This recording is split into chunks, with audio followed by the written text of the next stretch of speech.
Karima.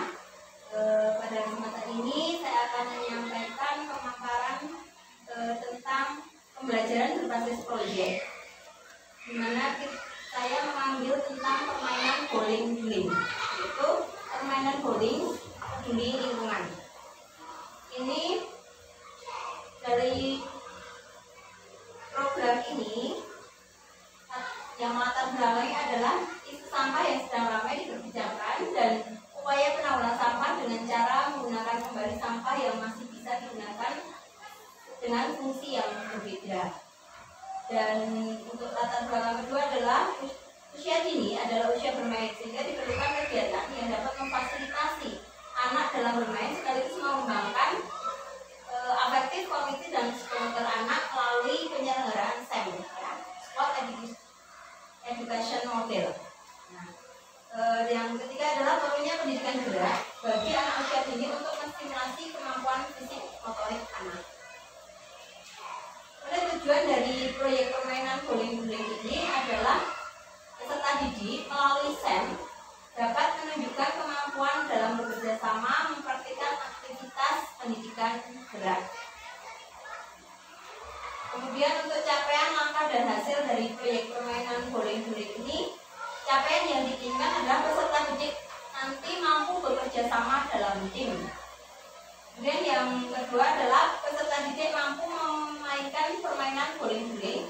Dan yang ketiga adalah peserta didik mampu mempraktikkan aktivitas pendidikan gerak, di mana di sini pendidikan gerak yang kita ambil adalah pendidikan gerak dari yang lokomotor gerak ya, sama perpaduan manipulatif, karena kita akan bermain bowling, jadi nanti ada melemparkan bola, jadi nanti ada di manipulatif.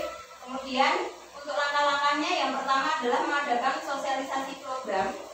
Jadi dari pertama kita akan mensosialisasikan program ini kepada anak-anak. Itu dari Senin ya, dari Senin itu kita mensosialisasikan program ini kepada anak-anak rencanaannya. Kemudian yang kedua, di hari Selasanya kita akan mengajak anak untuk mengumpulkan alat dan bahan yang diperlukan, di mana dari permainan bowling ini kita akan membutuhkan sebuah bola ya. Nah, bolanya ini kita bukan bola yang sudah jadi, tapi di hari pertama itu bagaimana kita bisa menggali segala usulan dari anak untuk membuat bola yang bisa digunakan untuk permainan bowling. Itu di hari pertama. Jadi kita menggali ide-ide dari anak. Apa saja bahan-bahan di sekitar kita yang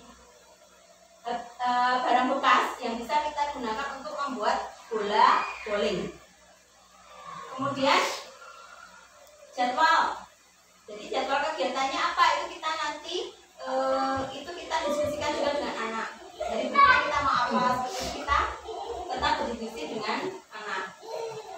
Selain bola juga membuat pin yang berdiri itu, pin bowlingnya itu juga dari barang bekas. Dimana nanti kita diskusikan yang bisa digunakan untuk membuat pin itu apa saja. Banyak, misalnya ada botol ya, berbagai macam botol, ada botol yogurt, kan kadang anak ada ya yang itu membawa yogurt ke sekolah untuk itu bisa kita gunakan di sana ya. Yang hari kedua itu di hari Selasa, nah kita itu mengumpulkan bahan tadi, itu bisa dari rumah dan di sekitar sekolah kita mengumpulkannya. Lalu kita akan memilah mana yang bisa dijadikan sebagai bola, mana yang bisa dijadikan sebagai pin. Dan nanti kita untuk selengkapnya kita menyediakan bahan untuk menghias pin tadi. Dan untuk membuat bolanya kita guru yang menyediakan di sana. Dan untuk hari Rabu Kamisnya itu kita membuat inovasi alatnya tadi, membuat bolanya, bola sama pinnya tadi kita buat di hari Kamis. Terus di hari Jumatnya itu memerankan permainan bowling dalam SEM. SEM itu artinya event, kita membuat event sederhana. Kalau untuk di SD itu semua yang memperhatikan anak. Jadi di sana bagaimana anak itu berlatih, ada yang menjadi wasitnya, ada yang menjadi mungkin penjaga contohnya ada yang mengamankan bola, ada yang mencetak nilainya. Kalau di sekolah dasar ke atas kan sudah seperti itu. Nah kalau di TK kita mungkin baru anak mungkin yang menjaga bolanya, ada yang sebagai supporter mungkin. Jadi kita bisa melibatkan anak dalam sebuah event itu, anak bisa terlibat aktif. Itulah tujuan dari SEM ya. Sport educational model itu tujuannya itu. Jadi endingnya nanti kita akan membuat sebuah event pertandingan antar kelas untuk permainan bolanya. Itu jadi ending dari proyek kita P5-nya itu, kita membuat event di situ ya. Di hari Jumat itu event, dari Kamis eventnya. Nah di hari Jumat itu nanti kita pembagian hadiah sama pameran dari bola-bolanya tadi yang dibuatinya itu kita pamerkan. Terus kita pembagian hadiah di sana.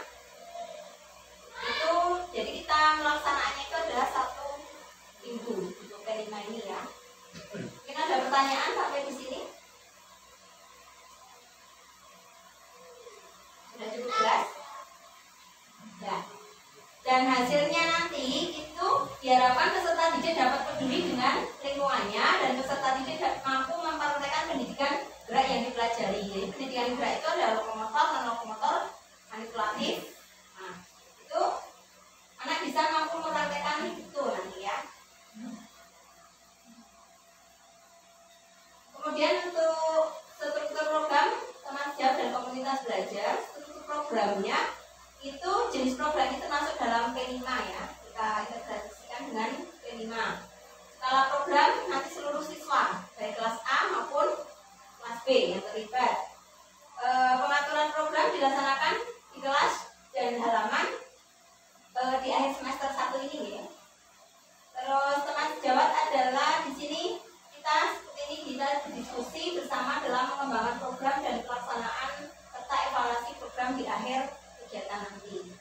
Kemudian komunitas belajar itu kita jadikan sebagai wadah untuk berdiskusi bersama tentang pembuatan karya dan pelaksanaan SEM. Jadi nanti di komunitas belajar kita nanti kita gunakan untuk bagaimana usulan-usulan tentang pelaksanaan SEM yang mungkin lebih efektif, dan nanti hadiahnya akan seperti apa. Mungkin kita akan diskusikan dalam komunitas belajar. Pernyataan tentang kapasitas yang dimiliki kelas atau sekolah. Jadi aset di sini yang kita manfaatkan adalah aset manusia, di mana ada kepala sekolah, guru, peserta didik, dan kita bisa juga melibatkan orang tua murid ya. Terus untuk aset lingkungan kita punya halaman sekolah dan lingkungan sekitar yang bisa kita gunakan untuk pelaksanaan SEM maupun untuk pelaksanaan dari pencarian bahan-bahan bekas yang ada di sekitar. Dan aset politik adalah kebijakan dari kepala sekolah yang selama ini selalu mendukung dari proyek ini. Untuk rencana evaluasinya adalah dengan pengamatan langsung saat pelaksanaan program. Jadi evaluasinya dari program maupun evaluasi untuk peserta didiknya bisa kita amati saat berjalannya proyek ini, dan kemudian dilakukan juga dengan refleksi, baik itu refleksi dari siswa maupun refleksi dari teman sejawat nanti itu di akhir pelaksanaan kegiatan. Untuk kemungkinan tantangan itu adalah bagaimana peserta didik bisa membuat karya alat-alat olahraga dari pemanfaatan barang bekas yang ada di sekitar. Itu tantangannya kita, bagaimana kita bisa menggali kreativitas dari peserta didik kita untuk membuat karya yang sebaik-baiknya yang bisa digunakan untuk proyek dari permainan bowling-bowling. Kemudian yang tantangan kedua adalah belum pernah mengintegrasikan pemberdayaan PJOK ini dalam P5, karena selama ini P5 kan berkutik hanya kan ya, jadi PJOK ini belum pernah ini dimasukkan dalam P5. Nah ini adalah terobosan kita, bagaimana kita juga bisa masukkan PJOK itu ke dalam pembelajaran P5. Jadi PJOK itu bisa benar-benar terstruktur, tidak hanya di awal kegiatan sebagai pengalaman awal, dan itu jadwalnya belum bisa runtut seperti itu ya. Nah ini tantangan kita seperti itu. Mungkin itu yang bisa saya sampaikan dari proyek bowling ini. jelas untuk kegiatan ini? Ada yang ingin ditanyakan? Ini 1 minggu ya, 1 minggu nanti kita berjalan seperti dari rencananya. Nanti kita buat ini juga, kita buat sebagai modul ajar proyek ya. Modul ajar proyeknya sudah ada untuk reng-rengannya. Ini tapi modul ajar dalam bentuk proyek kelima yang mungkin kedepannya kita akan lebih banyak untuk PJOK itu kita masukkan dalam proyek-proyek juga, kita tanamkan di sana. Dan itu terima kasih kalau sudah cukup jelas. Saya akhiri, mungkin kita akan nanti bertemu di komunitas belajar untuk mendiskusikan lebih lanjut tentang pelaksanaan SEM kita. Demikian yang dapat saya sampaikan. Wassalamualaikum warahmatullahi wabarakatuh. Waalaikumsalam.